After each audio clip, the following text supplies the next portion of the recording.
The Avatar franchise, James Cameron's brainchild, has been a journey on bumpy roads ever since the first movie changed the dimensions of special effects back in 2009. The perfectionist that he is, James Cameron took his sweet time to develop Avatar: The Way of Water, and the waiting period of 13 years has been worth the test of patience for the fans. The new release is a visual delight, and the storytelling is just as simple and crisp as it was all those years ago. This time around, Jake Sully and his clan are caught up in yet another struggle, and they have some unexpected support along the way from the magical creatures of Pandora. In this video, we will be exploring one such intelligent aquatic creature, Payakan, who is a tulkun, a whale-like giant creature residing in the oceans of Pandora. There will be a few spoilers along the way, and so you have been warned before we go any further. Before we go into our explanation, we have a very small request. If you like our content, please support us by subscribing to our channel. This is a small click for you, but for us it means a lot. Thank you, and let's begin. We cannot let you bring your war here. How Jake Sully and his family find themselves among the reef people. Before we tell you the story of Payakan, you must know a little something about what leads Jake's family to the land of the Tulkuns. Avatar: The Way of Water starts off with the Sully family having some fun time now that Jake is raising a family with Neytiri. They have two sons, Neteyam and Lo'ak, a daughter named Tuk, and an adopted daughter named Kiri. You will also notice the presence of a human boy named Spider, who was too young to survive in cryostasis and was left behind. He is the son of Colonel Quaritch, and now he has been raised as one of the Na'vi people and treated as Jake's adoptive son. One of Jake's family outings is interrupted when they find out that the RDA is returning to Pandora to continue their mission of colonization and utilization of the abundant natural resources of the land. Jake begins an initial struggle, but the guerrilla tactics are only partially deterrent. To add to his woes, Colonel Quaritch is back in an avatar form along with his trained comrades, and the struggle heats up with more and more losses for the Na'vi people. Eventually, after the fighting begins to affect his own family and Spider is taken from them, Jake realizes that he is continuing a losing battle. The RDA is after him and his family because Quaritch has to settle a personal score, and Jake decides to abandon the forest clan of Matikaya for their safekeeping. After a few disastrous campaigns, he takes his family and heads to another part of Pandora, the coastal region. This part is inhabited by the Metkayina clan, and they take in the Sully family despite some initial apprehensions. They learn the way of the Metkayina people, but it is not a quick adaptation, and Jake's sons are often subject to bullying by the other young people of the clan. This is where Payakan comes into the picture, and the Sully family earns a trusted friend who eventually saves the day for them.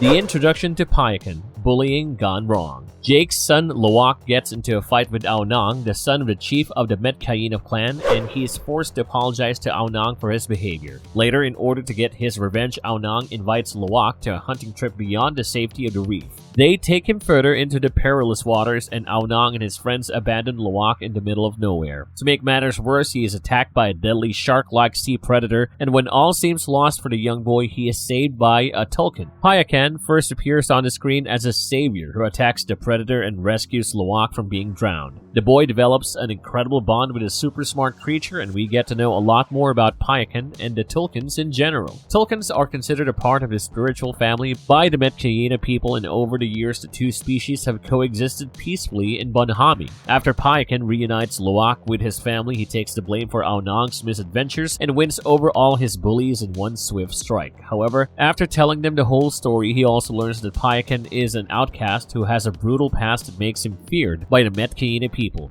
How Payakan ended up being an outcast. In order to better understand Payakan's agonizing origin story, you have to familiarize yourself with tulkuns as a species. These gigantic whale-like creatures are the smartest creatures in the oceans of Pandora, and they also have an emotional intelligence to go with their brains. These creatures can communicate with the Na'vi people, and they both celebrate each other, including a new addition to the family or new relationships. The bonding is like two best friends sharing every little detail about their lives, and it is an adorable coexistence that makes the bond special. The Tulkuns have a pacifist, non-violent culture that prohibits any form of retaliation even under the worst circumstances. When Payakan was very young, RDA's whalers killed his mother. Seething in grief and rage, Payakan gathered around the other young Tulkuns and even got their spirit Na'vi brothers to attack the whalers. However, the mission was not much of a success, and many Tulkuns and Na'vi members were killed in this fight. Payakan was blamed for this disastrous outcome, and both the Metkayina tribe and the Tulkun clans ousted him for his actions. Although Tulkuns move around in groups underwater, Payakan is a solitary creature who bears the burden of his past and wanders alone. Over time, rumors and myths started building up around him, and when Loak told his friends all about Payakan, they kept telling him that the gentle giant was a killer beast. Of course, they would all be proven wrong very soon in the hour of the greatest crises.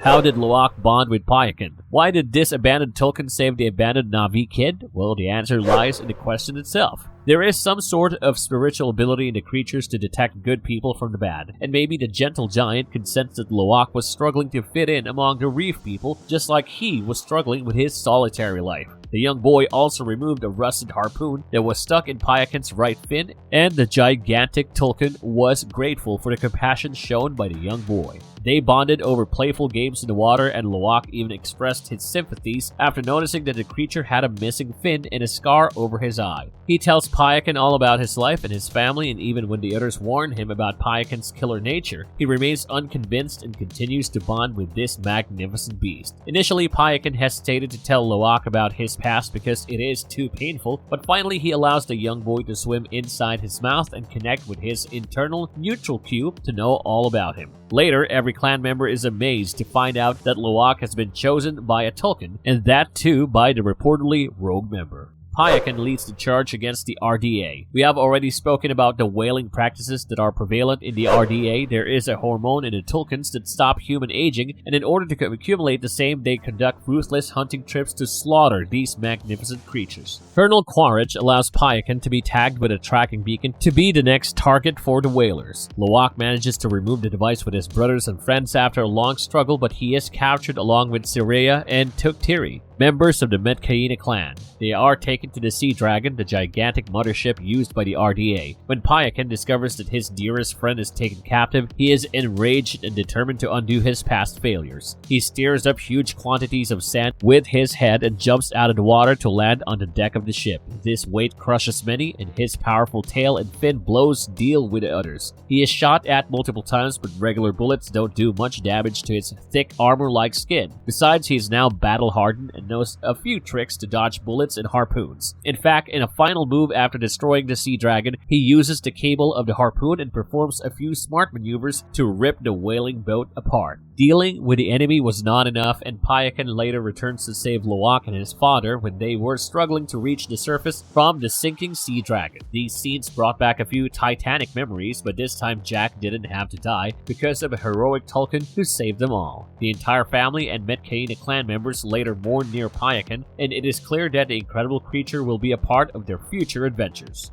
What made Payakan so special? Creatures in fantasy sci-fi movies bonding with the human protagonists is nothing new, but there is something about Payakan that is not exactly like a usual creature. He is emotionally so enriched that it is tough to separate him from the Na'vi people. His friendship with Loak is like one of those bonds you see in the adorable Disney movies, and Payakan was willing to risk his life to protect his Na'vi brother. Even though Payakan is shown to be a juvenile, he is almost 100 feet long and weighs around 15 tons. Combine his giant stature with his intelligence, yet he is a tank in the waters, capable of dealing some heavy damage to the enemies. The name in Na'vi words means water brother, and there couldn't be a more appropriate word to describe this powerful, sensitive, and intelligent creature. The way ahead for Payakan. In the upcoming Avatar movies, you can expect Payakan to make a strong comeback. He is only a juvenile Tulkun, and he will live several more years, even if the story takes a major time leap. Besides, his Na'vi brother Loak is also a young boy. The two will surely have many more memorable adventures in the future. The threat of the RDA has not vanished entirely, and you can be sure that some more of the Tulkun tactics might be required in the coming movies to save the day again. Do let us know in the comments below what your thoughts are about the movie. Did you enjoy the rich special effects and the adorable Tulkuns just like we did? And if yes, then what do you think happens to Payakan next? If you haven't watched the movie yet, do check it out in the theaters because it is a truly once-in-a-decade kind of experience. Content, don't forget to leave a like and subscribe to us if you haven't already. Have a good one and be safe. Thanks, everyone.